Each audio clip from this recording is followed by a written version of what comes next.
All right. First and foremost, we give all praises, honor, and glory unto the Most High God, Yahweh.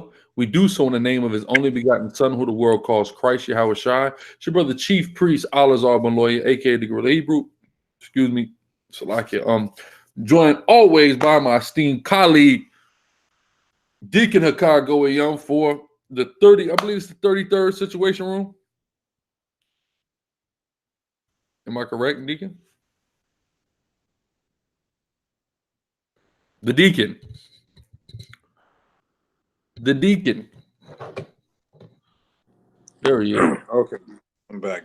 Is this the 33rd Situation Room? You know what? I'm lacking. You're on team. Your team, huh? Team no lacking. Let me get this shared on Facebook real quick.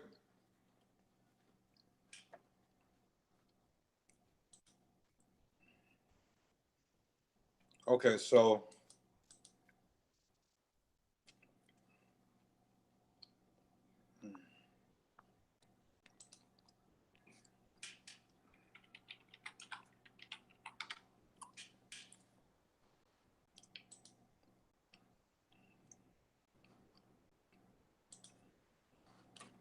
we are about to do this. Everybody shared this big controversy.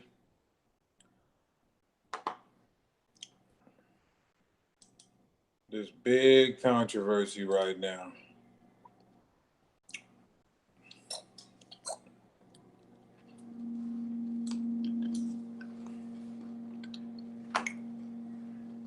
We about to put this to an end.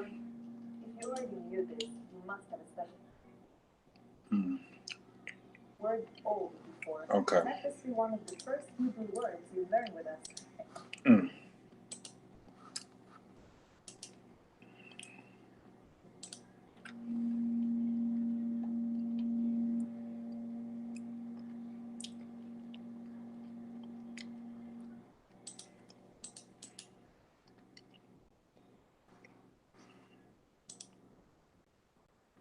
Wow.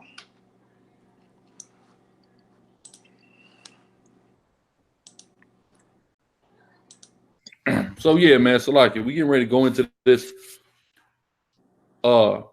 controversial thing, man. That's been brought to our attention that the non-messianic demon is back. Y'all gotta understand, you've been this truth as long as myself and Deacon Akago, I mean, you're lucky enough to be in the knowledge for this amount of time, and as long as elders that came before, you see these demons. They be on a cycle. What's the new thing out? What's the new doctrine out? What's this out? What's that? And this is one of them now. Like the non-messianic, we've had to deal with this at least 3 or 4 times. I mean, we dealt with it more than that, but as far as like seeing the demon back on the rise, at least an easy 3-4 times. Easy. So we just, you know what I mean? Oh my God, I'm back at it again. You know what I'm saying? It's just that's it. But you gotta understand something. And we give all praises to Yahweh Shem Yahweh Shai, because we're gonna go into these prophecies. Because the testimony, matter of fact, give me Revelations 19 and 10 to start. Let's just start as that as the foundation. Because we're not even gonna use the New Testament after this for real. But we're gonna use it now, right? Because we're gonna go into that Old Testament and we're gonna prove what we're saying through the spirit and power of Yahweh Shem Yahweh Shai. Right? So yeah, let me know when you got it, pal. Revelation chapter 19, verse 10. And I fell at his feet to worship him, and he said unto me, see thou do it not. I am thy fellow servant and of thy brethren. Hold on. Deacon, you got your thing selected, so you gotta click off of yourself. Okay. Yeah, don't select nothing. Right, until you about to talk. Is it still on me? Yeah, I don't know what's wrong with this tonight. It's still on you. Hold on. Let me. I can do it Do it. Press me real quick. I got you. All right, you press me. Okay, now it's working. All right, yeah, you're gonna have to do everything manually. All right, that's fine. All right, go ahead. Revelation 19:10. Revelation 19:10. Uh-huh. And I fell at his feet to worship him, and he said unto me, See thou do it not. He says, oh, go ahead, just keep going. See thou do it not. See thou do it not. I am a servant. Go ahead. And of thy brethren that have the testimony of Jesus.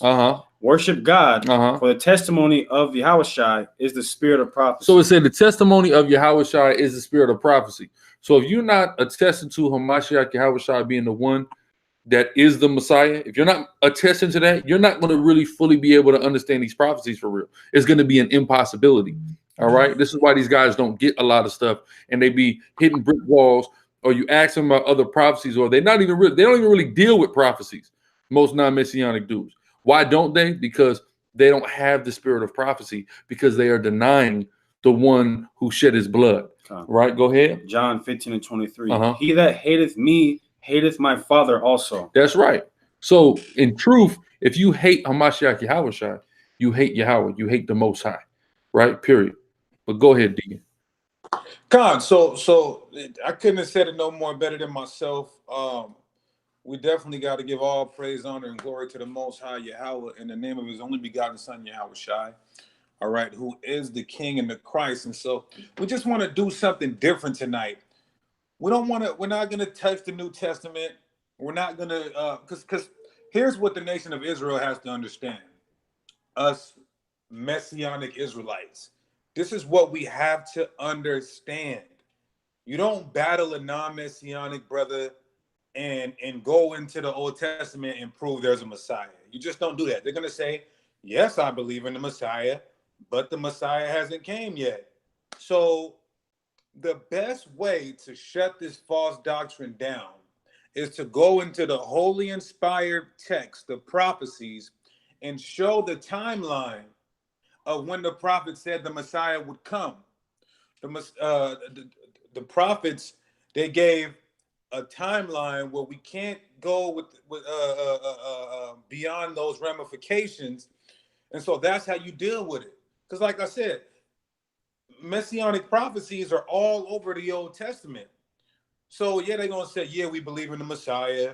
It's just not Jesus. It's not Yeshua, Yahushai. He hasn't came yet. So we're going to show you, brothers and sisters, because of course nobody wanted to come on the show and talk about it. So we just want to show the nation and equip you guys with these scriptures and the prophecies and the timeline to show you that the Messiah has came already according to the prophecies, right? So the scripture we're going to be dealing with, and we're going to get a few of them. We're going to start here. And when I tell you this, brothers and sisters, when you bring this chapter of the Bible out, when you bring these specific texts, these verses out, non-Messianics throw out the whole book. What book am I talking about? The book of Daniel. So we're going to go into the book of Daniel. Just like the rabbinical Jews.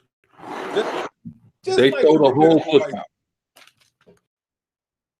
out. Like the brother said, the reason why the fake Jews, the Khazars, right? The reason why they throw out the whole book of Daniel is because they cannot get around, they can't get around the 70 weeks in Daniel, the 9th chapter. It literally says that the Messiah will come within 70 weeks. So we're going to go into it and show you that it's not literal weeks. It's spiritual weeks, each day for a year. We're going to go into all that, and we're going to show what Messiah was walking the earth during the time that the 70 weeks were fulfilled. We're going to show it through non-secular historians, non-religious historians, all right? And we're going to validate the book of Daniel as well, and we're going to go into a few things. So without further ado, we're going to start with Daniel, the 9th chapter.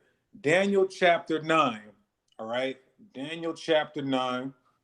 Let me go ahead and share my screen. I'm going to need my reader.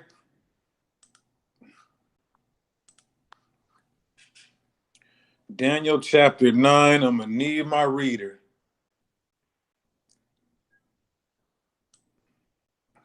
Let's go here to make sure. Like it, man. Yeah, all right. Go ahead, officer. Okay. So yeah, let's go to Daniel chapter 9, verse 24. All right. We're gonna stick right in Daniel, the holy inspired prophet Daniel. That's you right. got guys who are saying that Daniel, not only is this book a forgery, but the man Daniel never existed. So we're gonna go into it. We're gonna chop all that down through the spirit and power of Yahweh Shem Yahweh Shai. All right. So go ahead. This is Daniel chapter 9, verse 24. It says, 70 weeks are determined upon thy people. 70 weeks are determined upon thy people. Go ahead. It says, and upon thy holy city to finish the transgression. To finish the transgression.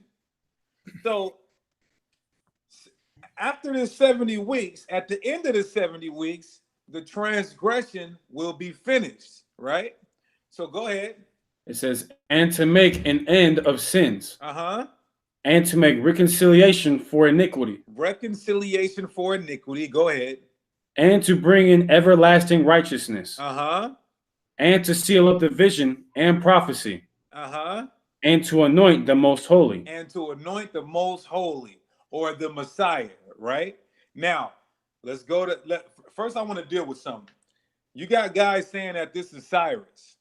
Matter of fact, read verse 25 before we deal with who this Messiah is and how he is going to come and fulfill all of this within 70 weeks. Is it literal? Is it spiritual? What is it? Go ahead. Verse 25. Know therefore and understand that from the going forth of the commandment to restore of the commandment to what? To restore and build and to build Jerusalem unto the Messiah, the Prince, shall be 7 weeks. So, from the going forth of the commandment to restore and to build Jerusalem unto the Messiah shall be 7 weeks. And what else? And 62 weeks. The street shall be built again, and the wall, even in troublous times. So, the Bible is saying, it says 70 weeks in verse 24. Then it says 69 weeks in verse 25. 69 weeks. The Bible is saying from the go, because we know this is during the Babylonian period, that our temple and our city was destroyed. The Bible says from the going forth to rebuild the city unto the Messiah will be 69 weeks. Now, if this is literal, that's only a year and a couple months. So Jerusalem, the temple itself, when the temple got knocked down by Nebuchadnezzar, I'm just proving that this isn't a literal 70 weeks, right? 70 weeks, I'll give it a year and 5 months. Let's just say a year and a half. If it's literal, it's a year and a half. So if this is literal, it's saying that from the going forth to rebuild the temple in Jerusalem will be a year and a half. You know how idiotic that sounds? Look, the temple being rebuilt. Let's get some conventional chronology. This is just mainstream chronology right here, right? Now, look, check this out, right? We're just proving that these 70 weeks are not literal. Here we see, you guys see my screen, right? Con, we see it. Okay, so we see the proclamation of Cyrus to rebuild the temple, 537. We see the temple being completed and dedicated in 515. That's 30 to 40 years. Okay, now watch. We go to 444 circa. Nehemiah rebuilds the city with the help of the builders. The completion of the wall, Jerusalem's done, 444. So you go 537 to 444, we can say roughly 100 years. How do we know this isn't talking about a literal 70 weeks? Is because it took almost 100 years for the temple and the city to be rebuilt. So this shows us that it's not a literal 70 weeks. The Messiah spoken of here couldn't be Cyrus because Cyrus gave the proclamation to rebuild the temple. You wanted to interject? Yeah, well, first and foremost, the water Derek Yehudi Yahabashim Yahusha. But yeah, I got a precept just to show you what the week is talking about, right? Go ahead. Genesis 29 and 27. Uh-huh. Fulfill her week, and we will give thee this also for the service, which thou shalt serve with me yet 7 other years. 7 other years. So this week is a set of 7 years, not 7 days. So it's showing you that a week is not always just 7 days. So 7 years. So I mean, that's what we're dealing with here. Hey, and matter of fact, while we're at it, I got this pulled up since you brought that out. Ezekiel, let me go in closer. Ezekiel 4, chapter 4, Ezekiel 4, verse 4 to 6. Go ahead and read that real quick, Bubba Kushad Fasad. This is Ezekiel chapter 4, verse 4. It says, lie thou also upon thy left side, and lay the iniquity of the house of Israel upon it. According to the number of the days that thou shalt lie upon it, thou shalt bear their iniquity. For I have laid upon thee the years of their iniquity, according to the number of the days. 390 days, so shalt thou bear the iniquity of the house of Israel. And when thou hast accomplished them, lie again on thy right side, and thou shalt bear the iniquity of the house of Judah 40 days. I have appointed thee each day for a year. Each day for a year. So we see the prophetic numerology in the Bible where the day is considered as a year, right? So now let's go back here and let's read verse 25 one more time. Go ahead. This is Daniel. I gotta pull it up. Here, I'll just get it. Daniel chapter 9, verse 25. Know therefore and understand that from the going forth of the commandment to restore and to build Jerusalem unto the Messiah, the Prince, shall be 7 weeks, and 62 weeks. The street shall be built again, and the wall, even in troublous times. Right. So again, if this is literal weeks, then our temple and our city, our whole city, all of Jerusalem, would have been built within a year and a half. And we know it almost took 100 years, according to all the biblical chronology that you will find. All right. So now that we know this is talking spiritually, how many years is 70 weeks? Anybody who's good at math or has a calculator, it's 490 years. 490 years. So here the Bible is saying is within everything from verse 24 and 25 is going to happen within 490 years. Specifically, the Messiah within 483 years. Let's go into some. Oh, I wanted to say that. So people are saying that it's Cyrus. It can't be Cyrus because that's already passed. Somebody said that this Messiah was was Cyrus. And here's why it can't be Cyrus, because it said that it would start at the going forth of the building of the city, right? I'll read it myself. From the going forth to the commandment to restore and build Jerusalem. Cyrus didn't give that proclamation. Cyrus only gave the proclamation to rebuild the temple. The proclamation to rebuild Jerusalem, as prophesied, came from Artaxerxes, when he sent Nehemiah with all that he needed to rebuild the city in Jerusalem. So it can't be Cyrus, because the 70 weeks didn't start until 80 years damn near after Cyrus, right? So let's go back here. And some people say it was Zerubbabel. Zerubbabel was during the same time as Cyrus. So it would have started after Zerubbabel. So it couldn't be Zerubbabel either, right? So let's go to let's do some. Who got an online calculator? Well, y'all got your calculators, right? So you start at 444, the commandment to rebuild Jerusalem, which is about 444 circa. And then all you have to do is subtract 483 years. So according to the prophecy of Daniel, it's saying that once the commandment is giving forth to rebuild Jerusalem, it would take 483 years for the Messiah to come. This is facts. So if you don't want to say it's Yahushua, if you don't want to say it's Jesus, if you don't want to say it's Yahushua, you would have to show me who was in Israel doing all the works that Daniel prophesied, being called the Messiah 483 years from the going forth to rebuild Jerusalem. And guess what it comes out to? It comes out to about 30 AD when we say the Messiah died, in between 30 and 40. So if that's not biblical prophecy to an exact T, I don't know what the hell is.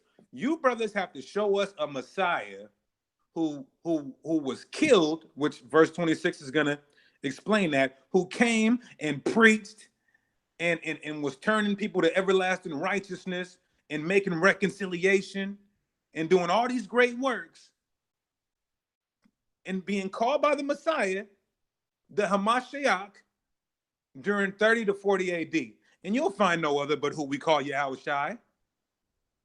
You'll find no other. So this is why the Jews throw out the whole book of Daniel, the fake Jews. And this is why non-Messianic, Old Testament only brothers throw out the whole book of Daniel. You got some brothers who try to say it's they follow. They following the white Jew. Yeah, they following the white Jew, right? So you got some brothers that just came out with a breakdown and said that it was that the Messiah here is Onias the third, right?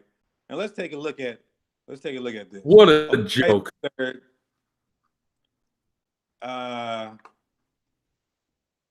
we'll give it. He became, when Antiochus became king, Onias was okay. We'll just say 175 BC circa.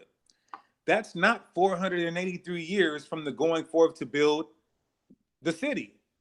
That doesn't add up. That's off by at least over 200 years. So it can't be Onias the third. That's wrong. Show me the Messiah that fits the ramifications and timeline of Daniel, the 9th chapter, 483 years from when we rebuilt the city from Babylon, from the Babylonians destroying it. Carlos Anderson, Tawada, Yahba Shem Yahshua Barakatah. Khan. So let's go into verse 26, Baba Kushah. This is a good point. Go ahead. Verse 26, and after 62 weeks shall Messiah be cut off. So after 69 weeks, this Messiah who was going to come do all these great works would be killed. 62 weeks. Yeah. Salakia, 62 weeks. Well, hold on. So the 62 weeks will be after the 7. So it's adding the 62 plus the 69. I'm sorry, it's the 62 plus the 7. Then it leaves the 1 week at 70 AD. God, you're right. Salakia. Yeah. So go ahead, read that again. It says, and after 62 weeks shall Messiah be cut off. But not for himself. And the people of the prince. So after this 483 years, which brings us right to about 30 to 40 AD, all praise Yahweh Shai, the Messiah will be cut off. Y'all niggas don't know. Y'all niggas can't find a Messiah who was doing these great works, being called by Messiah from non-religious secular historians and Jews themselves. And if you can find it, show me where he was written about. Show me the written records, because we got the records. It's called the New Testament, and also outside sources, extra biblical sources. So keep going. Here's a better point. Go ahead. It says, but not for himself, and the people of the prince. So after he's cut off or killed, the Messiah, after he's killed, the people of the prince that will come, that shall come, meaning a prince will come after this Messiah is put to death, shall do what? Shall destroy the city and the sanctuary. Shall destroy the city and the sanctuary. So look at that. So in 483 years, the city will be rebuilt, the Messiah will come, but then at the end of it, here's what shows you that it's not a literal 70 weeks as well. At the end of this 70 weeks, the city will be destroyed again and the temple will be destroyed again. So that didn't happen a year and a half from Cyrus, or a year and a half from Artaxerxes putting out the proclamation or Cyrus putting out the proclamation. How the hell is the city going to be destroyed and the temple going to be destroyed when it's being rebuilt? That's how you know it's not talking about a literal 70 weeks. But at the end of this 483 years, right, or 490, because now it's coming up on the last week, it would end with the city being destroyed again, the temple being destroyed again, and us being desolated. So that would be the last war. And what war? Look at this, the end of the war. Which war is that? What week is that? That's the last week. That's the 70th week. That's right. And that happened with Titus Vespasian. We all know this history, right? The Jewish Roman wars. So I'm gonna let you break down verse 27, because you do it so eloquently, right? But all prisoners. The key point is that we're gonna give you guys understanding on this because it's very interesting and edifying. But the point is, brothers and sisters, that Daniel prophesied that the Messiah will come 483 to 490 years within from when it was the king of Persia gave the commandment to restore and rebuild Jerusalem. So either Daniel was a false prophet or the Messiah came within that time frame. And we're going to validate Daniel. Either he was a false prophet or a perfect prophet. Right, yeah. Adrian, we're going to validate Daniel with other books of the Bible and outside sources and archaeology as well. So go ahead, you guys could break down verse 27, and we'll move on from there. I'm gonna finish 26. It says, "And the end thereof shall be with a flood, and unto the end of the war desolations are determined. And he shall confirm the covenant with many for 1 week." He shall confirm the covenant with many for 1 week. Read on. "And in the midst of the week," in the what? Midst of the in week, the midst of the week. Read on. "he shall cause the sacrifice and the oblation to cease." In the midst of the week, he shall cause the sacrifice and the oblation to cease. This last week is dealing with the Roman Jewish wars. The Roman Jewish wars started in 66 AD and ended in 73 AD. So the middle of that would be 69, 70, right? So in 70 AD, what happened? Read it again. It says, "And in the midst of the week, he shall cause the sacrifice and the oblation to cease." How did he do that? He destroyed the temple. If the temple is destroyed, there is no sacrifice or oblation, right? So this is all perfect prophecy through the spirit and power of Yahweh by Hashem Yahushua, right? Read on. "And for the overspreading of abominations, the abomination of desolation," read on, "he shall make it desolate, even unto the consummation, and that determined shall be poured upon the desolate." Okay, so now it says here, read that first part again. It says, "And for the overspreading of abominations, he shall make it desolate, even until..." No. Read the top of the verse again. Okay, verse 27. All right. "And he shall confirm the covenant with many for 1 week." He shall confirm the what? The covenant. The what? The covenant. The what? The covenant. He shall confirm the covenant. So this 1 week, the Jewish Roman wars, the prince, who is Titus Vespasian, okay, not Yahushua here, the prince here is Titus Vespasian, is confirming the covenant with many, meaning those that live in Israel. What is the covenant that's being confirmed between us and Titus Vespasian? It's very simple. It's elaborated earlier in this chapter in verse 11 and 12. So skip to 11, read 11 and 12. Go ahead. It's Daniel chapter 9, verse 11. It says, "Yea, all Israel have transgressed thy law." All Israel have done what? Transgressed thy law. The Israelites broke the laws of God. Read on. "Even by departing, that they might not obey thy voice. Therefore the curse is poured upon us." The curse. What curse? Deuteronomy 28. Read. "And the oath that is written in the law of Moses." Deuteronomy 28. Cedric Emmanuel, Yahweh Hashem Yahushua Barakatah Wathawala. Go ahead. "The servant of the Most High." Keep going. "Because we have sinned against him." Read on. "And he hath confirmed." He have done what? Read slow. Go ahead. And he hath confirmed. He have what? Confirmed his words. He have confirmed. Notice it say confirm the covenant, right? Then here we hear about an oath of a curse coming upon us, and then we hear in 12 that it's being confirmed. So the covenant that's being confirmed on us through Titus Vespasian is the covenant that we said if we disobeyed the laws of God that the curses would come on us. So Vespasian coming in and doing what he did in 70 AD and doing a whole Jewish Roman wars from 66 to 73 was in part the curses happening to Israel. So that's the covenant that's being confirmed in 27. So finish 12. "And he hath confirmed his words which he spake against us and against our judges that judged us, by bringing upon us a great evil. For under the whole heaven hath not been done as hath been done upon Jerusalem. That's right. So it's a great evil is happening. Keep reading the 14. A great evil is happening, and that happened during the time of the Babylonians. That also happened partially during the time of the Greeks. That also happened during the time of Titus Vespasian in the Jewish-Roman wars. That also happened here in the Americas, because it's on a cycle, right? We sin, this happens. Keep going. As it is written in the law of Moses, all this evil has come upon us. Yet made we not our prayer before the Lord our God, that we might turn from our iniquities and understand thy truth. Therefore hath Yahweh watched upon the evil. Watched upon the evil, read on. And brought it upon us. He brought it upon us. So the covenant is being confirmed through Titus Vespasian. The Most High is bringing that evil upon us through Titus Vespasian. That's what that means. Go ahead. For the Lord our God is righteous in all of his works. That's right. Go ahead. Which he doeth, for we obeyed not his voice. That's right. So he's righteous in doing it because what? Because we sinned against him. So he brings curses upon us. That's what we agreed to in Deuteronomy 28. So that's the understanding on verse 27. Right? And was that it? That's it. That's it on that. Yeah. And also too, like I have to harp on the fact, because you got some silly ass Negroes who think this 70 weeks is literal. That would literally mean the Bible is saying within a year and a half, your city will be built, your temple will be built, and then at the end of a year and a half, your temple will be destroyed and your city will be destroyed. That's historically blasphemous.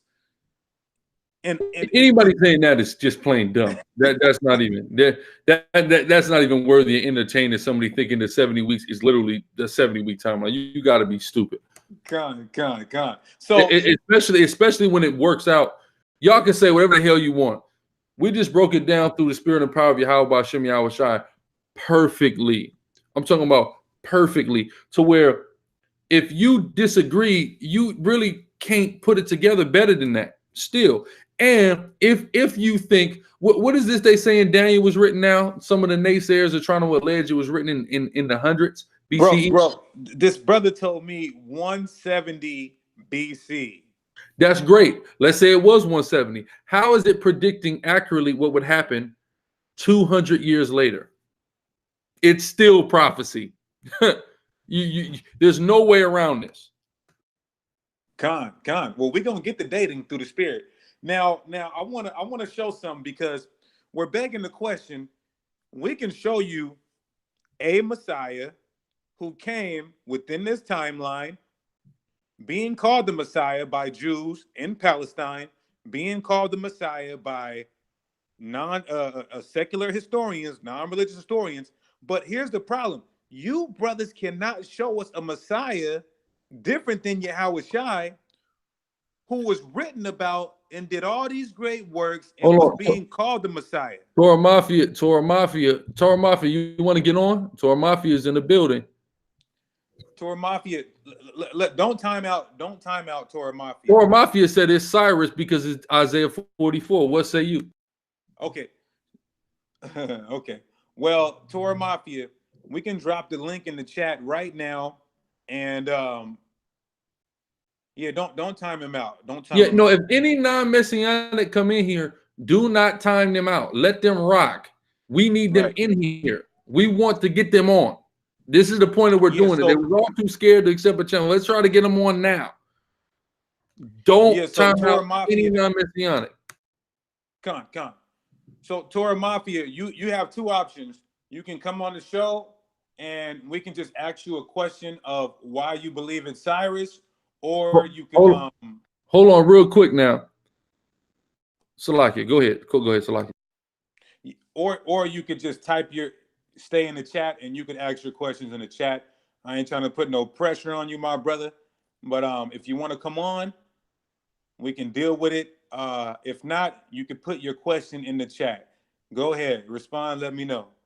We'll wait. We'll wait to proceed until we get a response from Torah Mafia.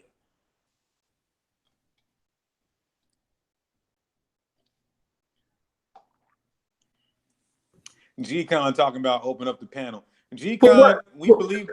G-Con, we're talking about people who don't believe in the Messiah. So why do you want the panel open?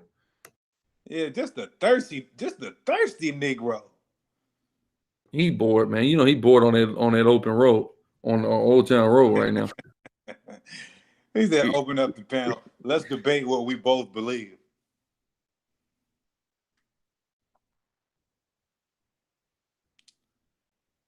So G consciousness. Oh my goodness, you're saying the 70 G consciousness. Are you saying that the 70 weeks are literal? G-Con, we're saying that the 70 weeks are not literally 70. No. He's playing. He's 7 about days. to get timed out. It's not 70 sets of 7 days. No, he just put some laughing faces. He's Okay. playing. I'm gonna have to time his ass out. Okay, so I don't think the brother's gonna come on. You seen him say it was Cyrus? That's what he said. He said based off Isaiah 44, it's Cyrus. Okay. No, or he so- said now he's saying he just want clarification. Okay, so I'll go back to it, brother, before we proceed. Here's how we know it's not Cyrus, brother. It says, "Know therefore and understand that from the going forth of the commandment to restore and to build Jerusalem unto the Messiah." So, so you're telling me that Cyrus, the one who gave the commandment to rebuild the temple unto Cyrus, is this from Cyrus unto Cyrus? He's the one, he's the Messiah. Oh my goodness. So Cyrus rebuilt the temple within 70 weeks, within a year and a half. Yeah, Cyrus does not give the decree to build the city. Gone. It's the temple, the city. That's the key thing about Daniel. It say the city. That's what. That's how we know it's Artaxerxes and not Cyrus. Yeah. Salakia. So, brother Torah Mafia, just for understanding, brother, you got to put your preconceived notions to the side, and you have to know that Cyrus never gave the commandment to restore or to rebuild Jerusalem. He gave the commandment to restore the temple. So he can't be within the ramifications of 70 weeks. And then it says at the end of the 70 weeks that the temple would be destroyed and the Messiah would be killed. So you're telling me from the time Cyrus came to put the commandment for the temple to 70 weeks, the temple would have been built in a year and a half. It just retarded, brother. 70 weeks are not literal. Okay, so let's go. Okay, there you go. He said Isaiah 44 and 28. And we understand that Cyrus would give the commandment to restore the temple, brother. But we're saying that Daniel is saying the commandment to restore and to rebuild Jerusalem. And then at the end of the 70 weeks, the sanctuary and the city will be destroyed. Let me read it for you. And after 62 weeks shall the Messiah be cut off. He's saying that this is Cyrus, right? But not for himself. So Cyrus is going to be killed, but not for himself. And the people of the prince will, if Cyrus is the Messiah, who's the prince?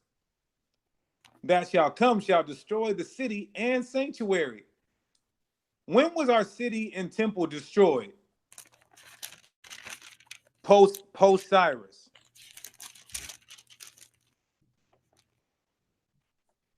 Listen. Here's the clarification he needs. I got you. Don't even trip, brother. I got you. Here's the clarification you need, because you need to go into the actual historical account of what happened biblically, which is found where? In Ezra and in Nehemiah, right? So let's read it.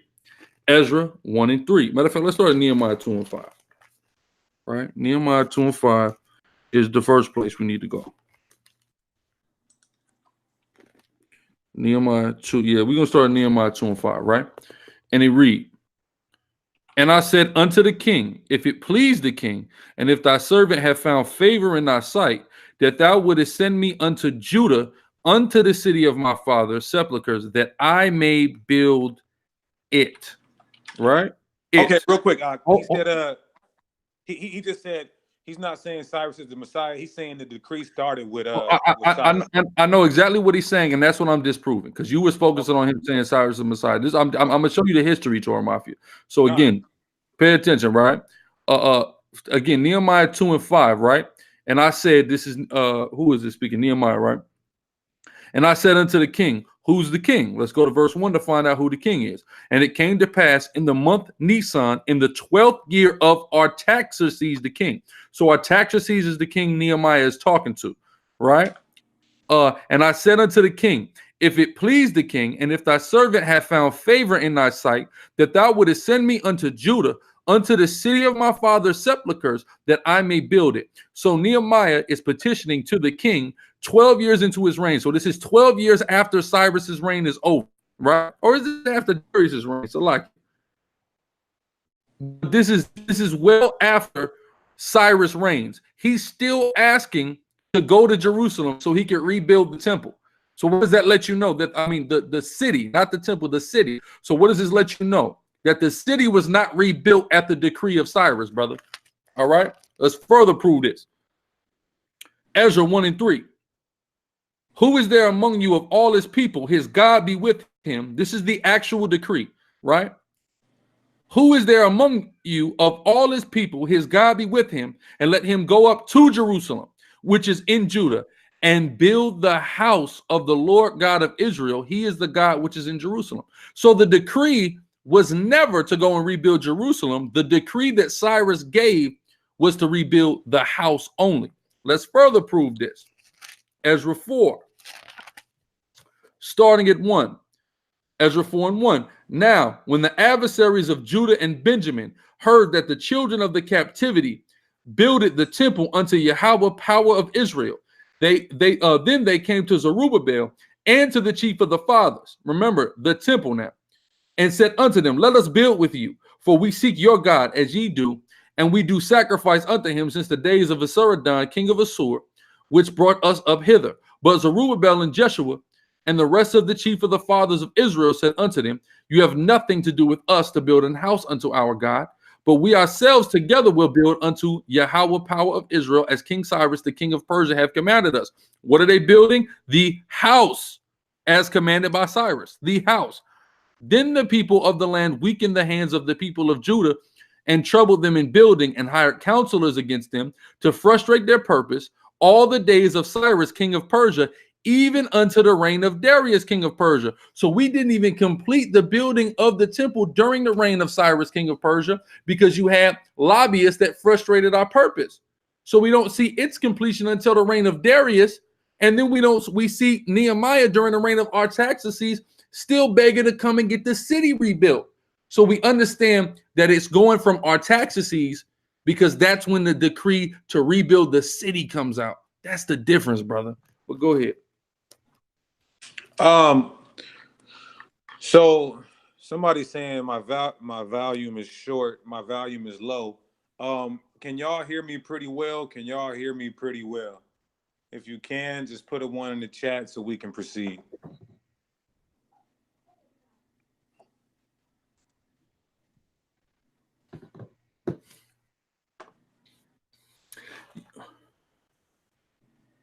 Okay, cool. So the brother said it's the great Torah teacher. That sounds like it might be Kanai. Yeah, the great Torah teacher. Who is that? Who is that? A lot of brothers are great Torah teachers. Who is this person? How do we find them in history? Where do we find documentation to attest to their existence? You can't just throw things out there, man. We couldn't just throw out that it was Artaxerxes. We just went right in the Bible and proved it through the spirit and power of Yahweh B'Shem Yahweh Shai. So show me something, man. Period. Con. A lot of people, they say they talk about it's some great Torah teacher of righteousness, but we don't see the writings. Please produce some writings, sources, please, where we can see this great Torah teacher who fits the timeline of Daniel. Now, what we're gonna do real quick is move on to some secular historians who corroborate that we were calling a man the Messiah within the timeline of Daniel, the 70 weeks. They were calling the man Messiah, right? And there was also what they would call Messianics following him, which would be in English Christians. All right. So the first one, everybody should know this. Again, we're just trying to equip the brothers and sisters who are really in the faith to be able to deal with this madness and false doctrine. Before I say that, though, I wanted to say this. So, like the brother said, we broke it down through the Spirit perfectly. And this is the reason why the rabbinic Jews and non-Messianic Hebrew Israelites throw away the whole book of Daniel, because they have no answer for who this Messiah was 490 years from the going forth to rebuild the city, right? So now, after we prove with history, we're going to go in and validate the book of Daniel. And then we're going to see if they're going to throw away the books of the Bible that validate Daniel, all right? So we're going to go to Tacitus. I know a lot of people say Tacticus. It's actually Tacitus, right? The Roman historian and senator Tacitus referred to Christ, his execution by Pontius Pilate, and the existence of early Christians in Rome in his final work. You can go get his writings. I mean, this right here is the easiest non-Christian. They actually call him a pagan. They call him a pagan because in the time that pagan was used was just a non-Israelite back then, right? So he doesn't have anything invested or no motive to corroborate the existence of this man who they were calling the Messiah or Yahushua, right? That's just one. Let's click out of that. Pliny the Younger, the Roman governor of Bithynia, right? He also, when he wrote a letter to Emperor Trajan around 112 AD, he asked for counsel on dealing with Christians, Messianics, those following the Messiah, right? Pliny the Younger, that's another one. Suetonius on Christians, another Roman historian, Suetonius, 69 AD to 122, mentions early Christians and may refer to Jesus Christ in his works, Lives of the 12 Caesars. And then here's what's funny. In Acts chapter 18, verse 2, the writer of the Acts, the author of Acts, he, matter of fact, he talks about the expulsion. He talks about the expulsion of Jews by Trajan, not by Trajan, I'm sorry, by Claudius, right? The expulsion of Jews from Rome by Claudius during his reign, 41 to 50 AD to 54 AD, right? Which may be the expulsion mentioned in Acts of the Apostles, chapter 18, verse 2. In this context, Cresto is mentioned. Some scholars likely see this as a likely reference to Jesus, while others see it referring to an otherwise unknown person living in Rome, right? So the fact is, when you mention Christians and you mention the Christos, the Messiah, we understand what it's talking about, especially with this early dated reference from AD 41 to AD 54 of when Claudius, the emperor, was expelling Jews from Rome, right? Let's move on. Lucian, right? Lucian of Samosata, right? Generally just Lucian, 125 CE to 180 CE, right? He mentions Christians. He even says, and here's how you know they're secular and they're non-religious. Look what he said. He says, he speaks about Christians, right? Let me.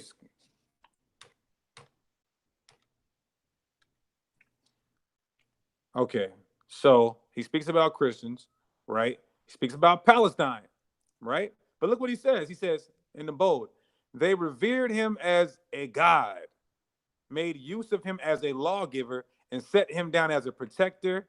Next, after that other, to be sure, whom they still worship, the man who was crucified in Palestine, because he introduced this new cult into the world. And this is how we know that being called a Christian was a derogatory term, and how they looked at us like a crazy cult for following this Messiah, right?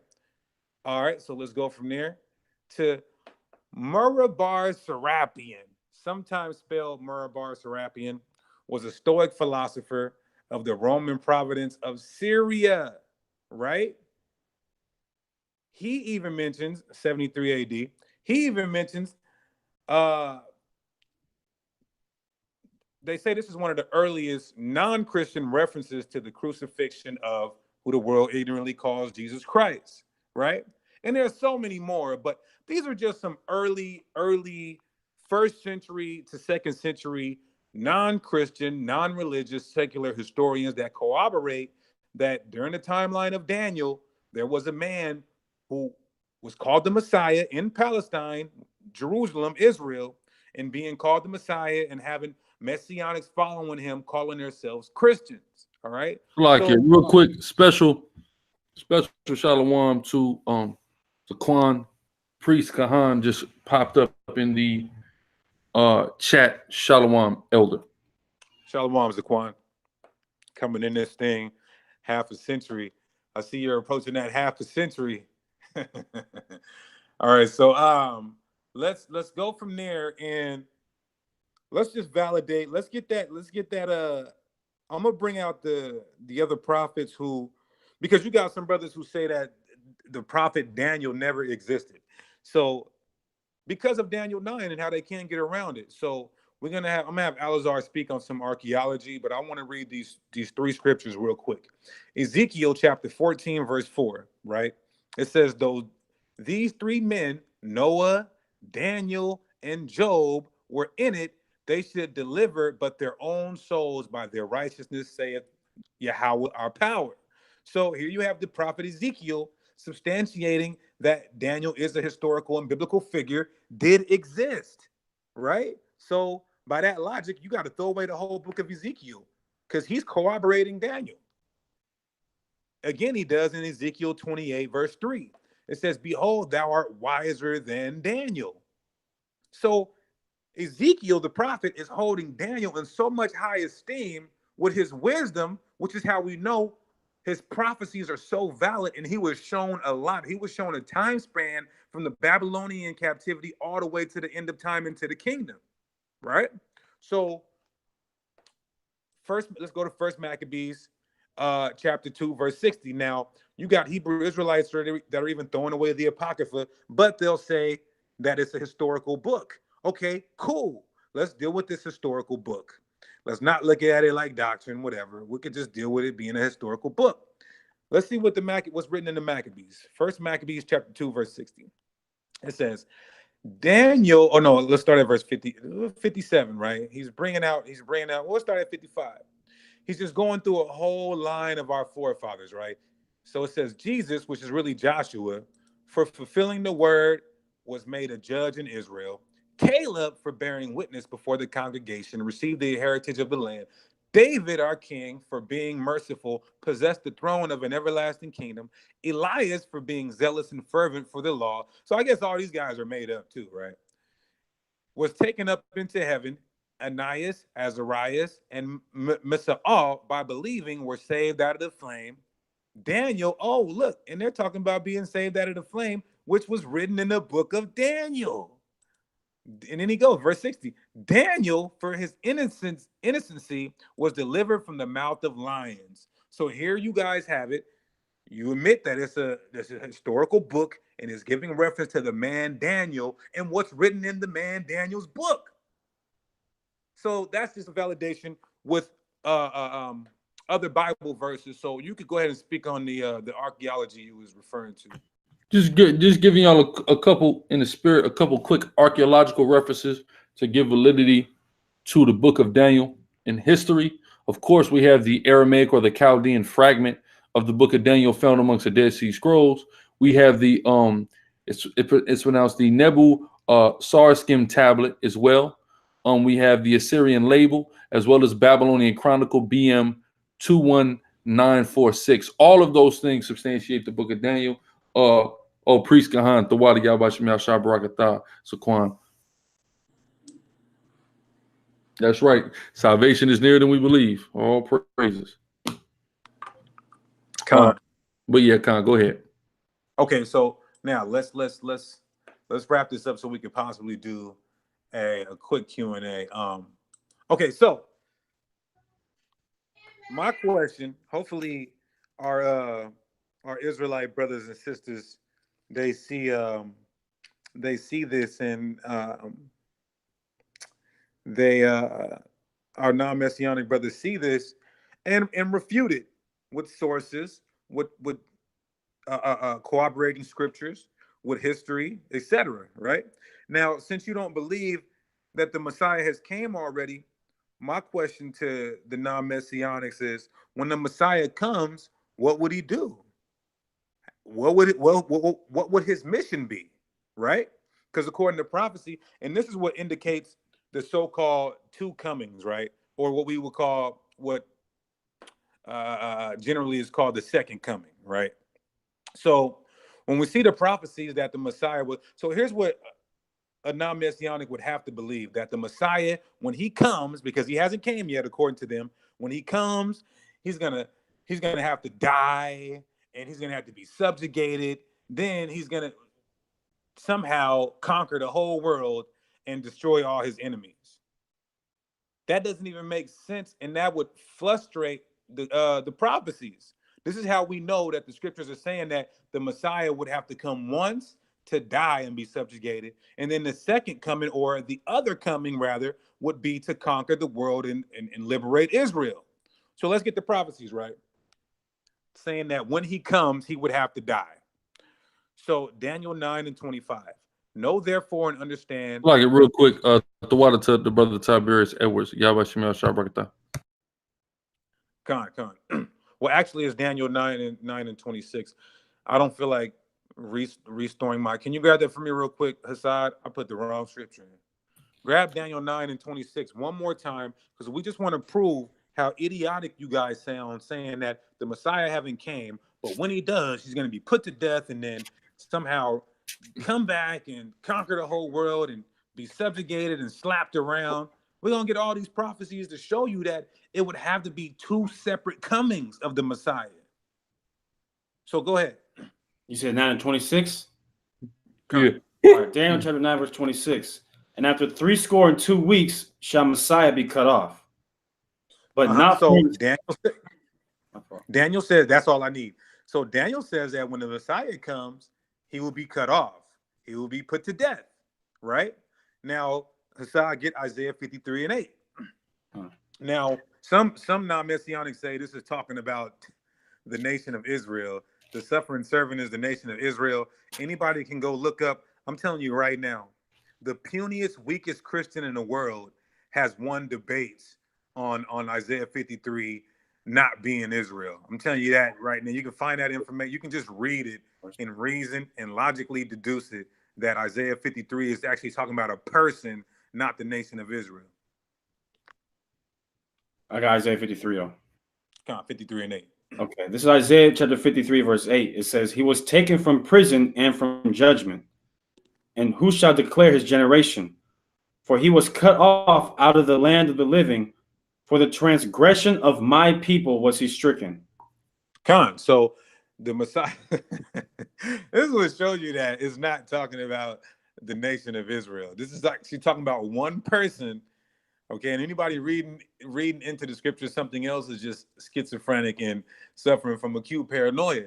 So Isaiah 53:8 says that the Messiah will be cut off from the land of the living, meaning the Messiah would have to die. Get Psalms 22:16.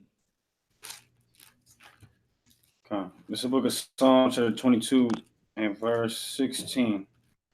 Oh, my fault. Okay, Psalm 22, verse 16. For dogs have compassed me, the assembly of the wicked have enclosed me. They pierced my hands and my feet. What does that indicate? Somebody being crucified. And this is David speaking in the spirit, as he always says he is during his writings, right? This didn't happen to David. He never lost no battle. He was never pierced by his hands and his feet on a stake, right? So this is King David prophesying through the spirit that the Messiah would come and have to die. Get Psalm 16:10.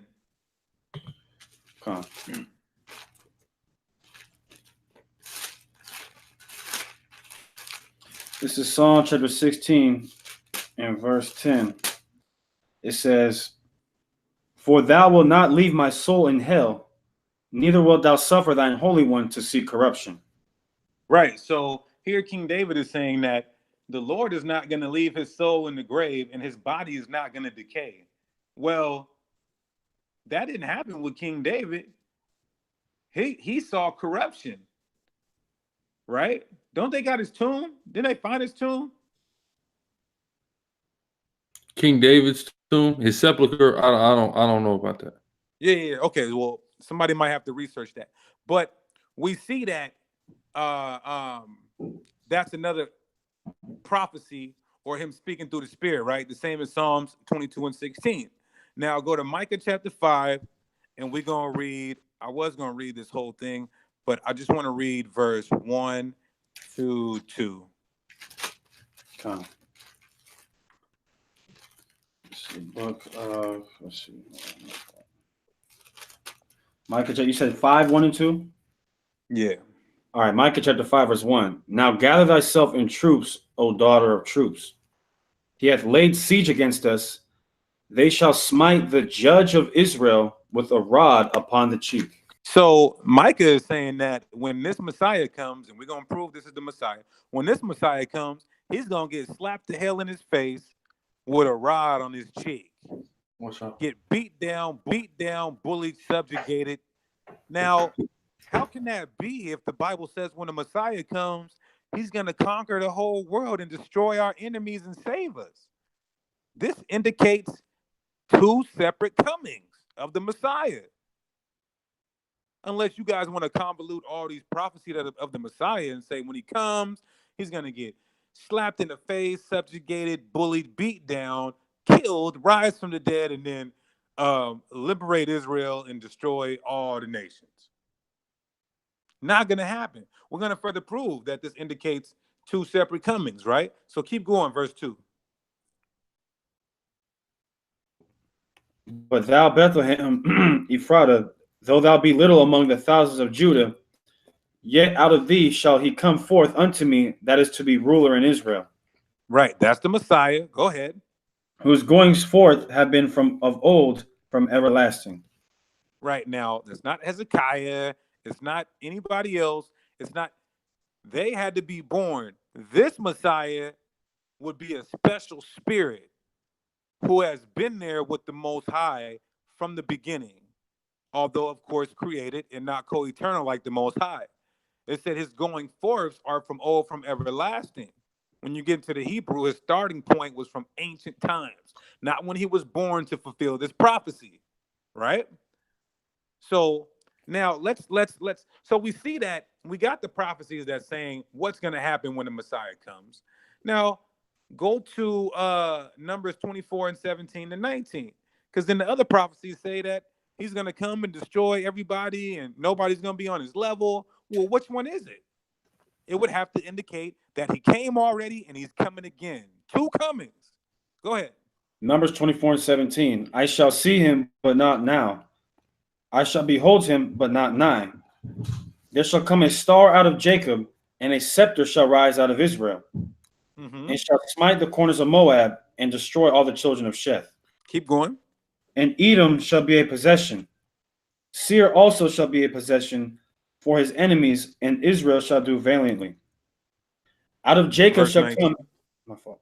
Out of Jacob shall come he that shall have dominion, and shall destroy him that remaineth of the city. Right. So now here's a prophecy saying that the Messiah is going to destroy all the nations and make them slaves and make Israel do valiantly. How? If he's going to be killed and slapped with a rod on the cheek, how's he going to conquer? What does this indicate? That the Messiah will be coming twice. Get Psalms 110 and 1.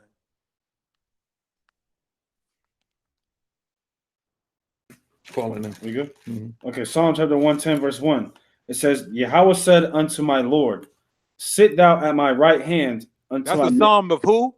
A psalm of David. A psalm of David. So niggas will say this is David. This ain't a psalm. This ain't David. This Lord right here, lowercase Lord, who's sitting at the right hand of the Most High, Yahweh, is not David. This is David writing. Go ahead. This out of one. Go ahead. This out of one. Read it like that in the Hebrew. No, you can read it verbatim. Okay. The Lord said unto my Lord, sit thou at my right hand until I make thine enemies thy footstool. Mm-hmm. So what is, wait. So what does that let you know? That this Lord, all right, now in the Hebrew it says Yahweh said to my outer one, right? So this is David. Matter of fact, hold on, before we go, give me that in Matthew real quick. When he confounded the Sadducee. Salakia, because this gotta come out. Salakia, I'm eating. Got it. This gotta come out. It's metaphoric, because we eating these niggas up in the spirit. You see? Luke chapter 20, verse 41. Uh-huh. And he said unto them, how say they that Christ is David's son? Uh-huh.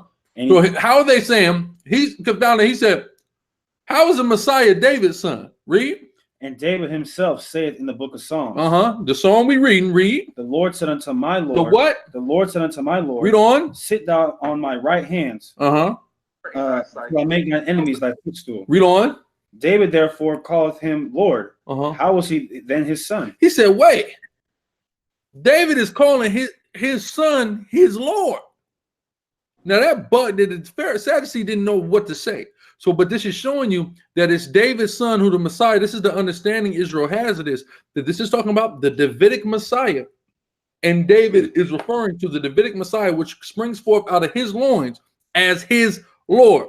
Coincidentally, this Lord is said to be seated at the right hand of the Most High Yahweh until he make his enemies his footstool.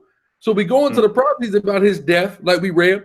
Then we go into a prophecy that say he's going to be sit at the right hand of the Father until he makes his enemies his footstool. So that reconciles the prophecies about his death and suffering and the prophecies about his reign and coming and destroying all the children of Sheth and making Edom a possession, because he'd be seated at the right hand of the Father until the Father sends him back to do the conquering. Exactly what the New Testament says, exactly what we've all already known. But if you deny that, you're going to have a hard uphill battle trying to make sense of these prophecies. Right? Because you have some people say it's a Davidic Messiah and it's a Levitical Messiah, an Aaronic Messiah. Well, but all these messianic prophecies about suffering and reigning are all about David's son. So that's out. But go ahead. Okay, you can read verse 2, then we're gonna move on. Psalms 110, verse 2. Psalm 110, verse 2. The Lord shall send the rod of thy strength out of Zion. Rule thou in the midst of thine enemies. So that's another prophecy that said the Messiah is gonna come and conquer and rule, right? Now get Jeremiah 23 and matter of fact, let's get Jeremiah 33, 15 to 17. Let's get that. Jeremiah chapter 33 and verse 15. My bad. It says, in those days and at that time will I cause the branch of righteousness to grow up unto David. Right. So David is not going to be the Messiah. This is talking about a branch, a root from David. Keep going. And he shall execute judgment and righteousness in the land. He's going to execute judgment in the land. How are you going to execute judgment and be getting slapped in his face? I have to reiterate that, and getting his hair poured out and spit on, but still destroying people. Indicating two comings. Go ahead. Verse 16. In those days shall Judah be saved, and Jerusalem shall dwell safely. Yeah, go ahead. And this is the name wherewith she shall be called, the Lord our righteousness. That's good. That's good. Keep going. So a lot of people say that's the name for the Messiah that was to come. It just said that she, Israel, meaning that's going to be our name. That's going to be the land of our name. Go ahead. Yahweh Tazadak. Come on. Verse 17. For thus saith Yahweh, David shall never want a man to sit upon the throne of the house of Israel. Read it again. Thus saith the Lord, David shall never want a man to sit upon the throne of the house of Israel. You see that? So it's not going to be David. There's going to be somebody in his stead from his loins. And read verse 8. He's going to be there, so no, they're not going to be a need for another one because he's there. Come on. And read verse 18, just because Kahan is watching. Go ahead. Verse 18. Neither shall the priests, the Levites, want a man before me to offer burnt offerings and to kindle meat offerings, and to do sacrifice continually. So look, Levi, we're gonna be back in our proper position, right? Back receiving tithes from the nation. Okay. God. So now, and here's another question. So we're proving that the Messiah would come and die and be subjugated and be beat, and then we're proving that he's coming to conquer and destroy all. And we're indicating and showing that he will be coming multiple times and fulfilling these prophecies through different regenerations. Now, is he coming from heaven or is he going to be born? Well, some of the prophecies say he's going to come from heaven, and then some of the prophecies say he's going to be born. Well, it can't be both. What does that indicate? Two comings. And the Messiah came already for the first time, 483 years from the city being built from Jerusalem, which is about 30 to 40 AD, in which scholars, historians in the Bible substantiate that was none other than Yahushua Mashiach, ignorantly called Jesus Christ. So let's get Daniel 7, and we're going to show how the Messiah is going to come from heaven and be born, just to continue the narrative. Go ahead. Daniel 7, verse 13. I saw the night visions, and behold, one like the Son of Man came with the clouds of heaven. He did what? Came with the clouds of heaven. So he's coming from heaven. In this prophecy, go ahead. And came to the Ancient of Days. And they brought him near before him. And there was given him dominion and glory and a kingdom, that all people, nations, and languages should serve him. His dominion is an everlasting dominion, which shall not pass away, and his kingdom that which shall not be destroyed. Now get Isaiah 9 and 6. So Daniel is seeing the Messiah come from heaven to destroy. And then Isaiah is seeing the Messiah being born. Which one is it? Indicating two comings. You guys got it. Finish it for me. Isaiah 9, 6 to 7. Isaiah 9, verse 6 and 7. For unto us a child is born. A what? Unto us a child is born. No, he's coming from heaven. Unto us a child is born. It says, unto us a son is given, and the government shall be upon his shoulder. And his name shall be called Wonderful Counselor, the Mighty God, the Everlasting Father, the Prince of Peace. I heard somebody say this was talking about Hezekiah. It was historically and biblically and emotionally laughable. Read verse 7. Good point. The Prince of Peace, of the increase of his government and peace, there shall be no end. Messiahship. That's the Messiahship. Keep going. Upon the throne of David. Yeah, did Hezekiah's throne come to an end? Read. And upon the throne of David and upon his kingdom, to order it and to establish it with judgment and with justice from henceforth, even forever. From henceforth, even forever. Go ahead. The zeal of Yahweh. That's it on that. So you see how we brought out in Micah 5, his going forth would be from everlasting, just like it's calling the everlasting Father, not the Father Yahweh, but preeminence over creation, right? Because it's all the Prince of Peace, right? So we see that the Messiah comes from heaven in Daniel, and the Messiah is born in Isaiah. So what we're doing is setting the narrative that the Messiah, to fulfill these prophecies, would have to come more than one time, in which we just proved, specifically with Daniel 9 and other precepts, that the Messiah did indeed come and will be coming again to fulfill the unfulfilled prophecies, as we read, as said prophecies, as they would say. So with that, I'm going to see if, Alazar, you want to do like maybe 5 minutes of questions or what? Real quick, officer, I have a precept. Go ahead. Because going back to what you were saying, Deacon, how Isaiah 53, how we proves with verse 8 that that's not talking about the nation of Israel. Verse 9 really proves that it's not the nation of Israel. I'm going to read Isaiah 53 and 9. It says, and he made his grave with the wicked and with the rich in his death, because he had done no violence, neither was any deceit in his mouth. So someone would then have to turn around and tell us that the nation of Israel hasn't done any violence and that there hasn't been any deceitfulness in our mouth. But that's not true, because the Bible says right here, Ezekiel 7 and 23, make a chain For the land is full of bloody crimes, and the city is full of violence. So Ezekiel said, well, the Most High through Ezekiel said that the land was full of violence. But Isaiah 53 and verse 9 says this Messiah, or whoever this is speaking of, that he will have no violence. So how do you reconcile that? That's a dagger. That's a simple and plain dagger in the spirit.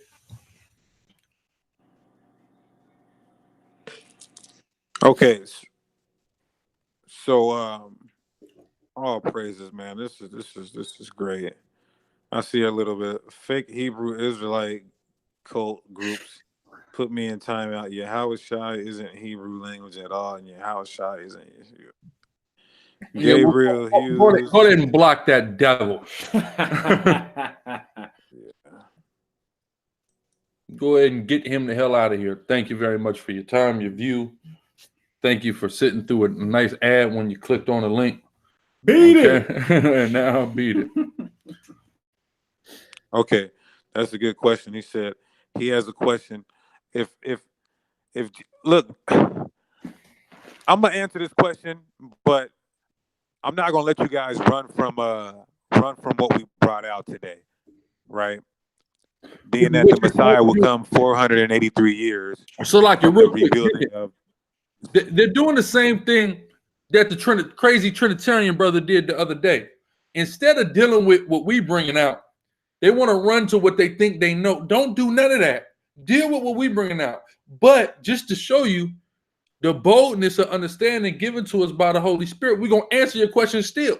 But you still got to deal with what we brought out, right? But go ahead, Salakia.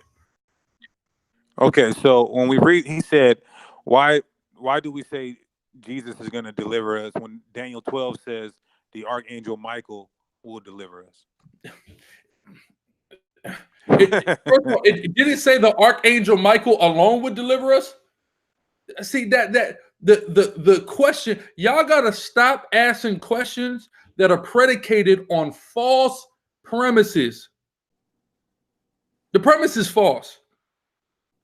So like you want us to get that? So like not even that. Well, you can get that and then get Revelation 12. 12 and 7. I'm Is there anything? Because we got a couple precepts. You want to speak on something, Salakia, Deacon?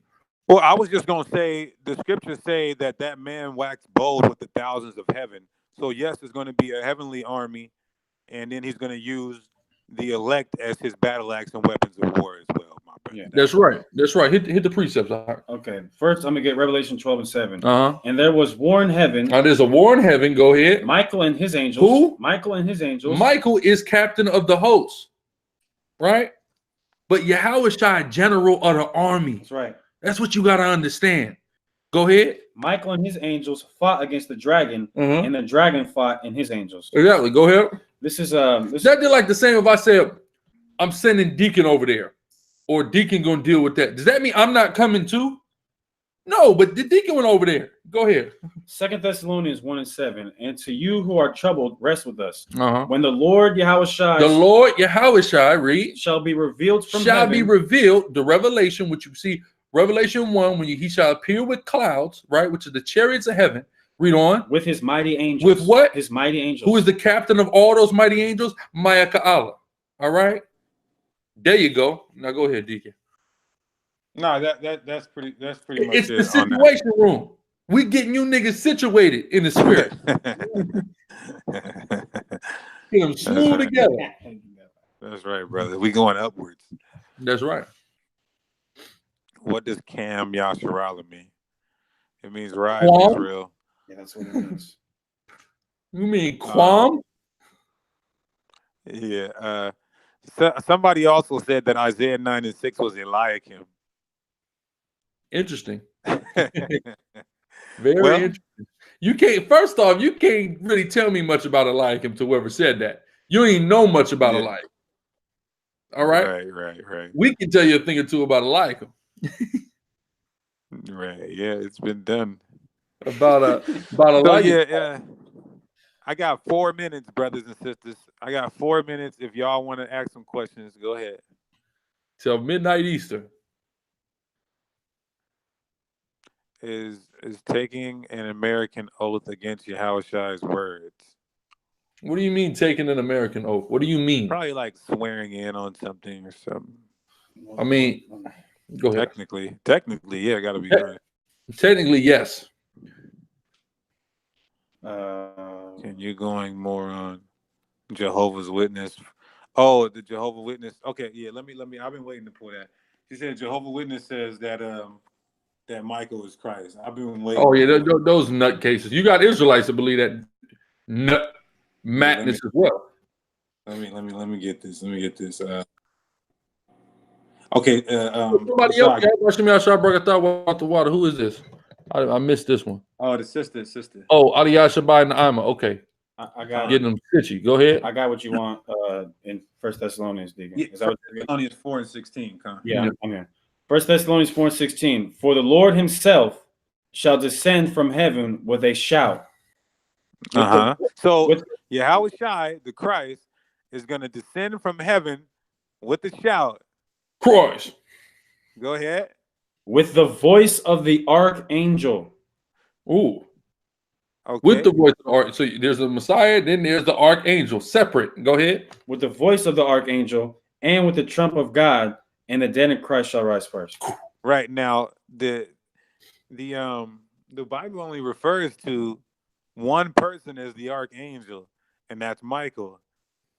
So it's showing you that that's what we should have brought out with Daniel 12, actually, because it's showing you that Yahweh Shai is going to come, and the archangel Michael is going to be right with him, right? You know what I'm saying? Like being the gorilla, nigga. That's right, nigga. I got a question. I mean no folly by asking, but simply for my edification. What nation of people are so-called Eskimos? They are Israelites of the tribe of Gad, the Alaskan Native, the Inuit people. They're Israelites from the tribe of Gad, man. Gadite brothers, your brothers. GMS Atlanta said, "It's demonic to praise the Most High through rap music." Is that true? Hey, GMS Atlanta, it's demonic that you have a camp member that's a DJ for Young Thug. Nigga, please. Next. Niggas they talking this stuff. GMS got a nigga in there, Kerry Hilson, little brother, that's Young Thug's DJ. But they gonna talk about it's demonic. This brother do music praising Yahweh.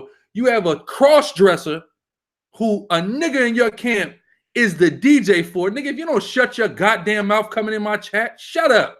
Right. Oh, that was his sister. That was his sister asking about something they said.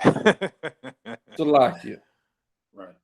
Collateral damage sometimes. Salakia, sister. That wasn't directed to you. That's directed to any crazy nigga from Great Millstone, Atlanta, of all camps that go on a street in damn Sandy Springs somewhere. Found the only place in Atlanta where no black people are, and preach the word there on a desert block. Right.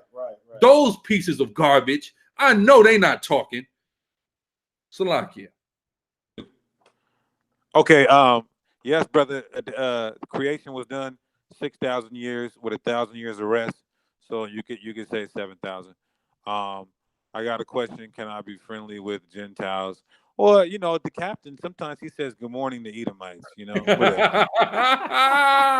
So is he anyway, going I'm hoping everybody was edified, and we're looking for some non-Messianic brothers who can watch this video and email us at xodus1715@gmail.com to come on here and let us question your Daniel 9 breakdown. We would love to do it and see who the Messiah was that would come 490 years from Daniel writing his prophecies.